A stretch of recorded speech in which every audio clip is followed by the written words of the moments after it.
17 বছরের নির্বাসনের পর অবশেষে স্বদেশের মাটিতে পা রাখলেন বিএনপির ভারপ্রাপ্ত চেয়ারম্যান তারেক রহমান।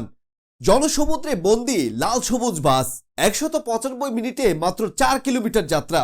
এই অভূতপূর্ণ ঘটনাটি বাংলাদেশের সাম্প্রতিক রাজনৈতিক ইতিহাসে বিরল। বিস্তারিত দেখুন প্রতিবেদনে। 25শে ডিসেম্বর সকাল 11টা 40 তারেক রহমানকে বহনকারী বিমান হযরত শাহজালাল আন্তর্জাতিক বিমানবন্দরে অবতরণ করে। বিমানবন্দর থেকে বের হতেই তিনি তৈরি করেন এক অবিস্মরণীয় দৃশ্য।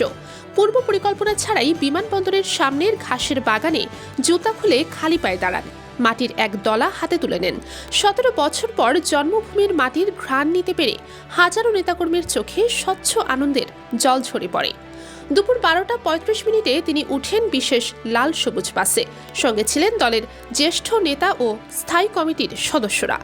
বিমানবন্দর থেকে গণসংবর্ধনা মঞ্চ পর্যন্ত 4 কিলোমিটার পথ তিনি পাড়ি দিতে থাকেন, কিন্তু পথে বাধা হয়ে দাঁড়ায় লাখো মানুষের উচ্ছ্বাসময় ভিড়। পুরো রাস্তা যেন বিএনপি ও সাধারণ মানুষের দখলে চলে আসে।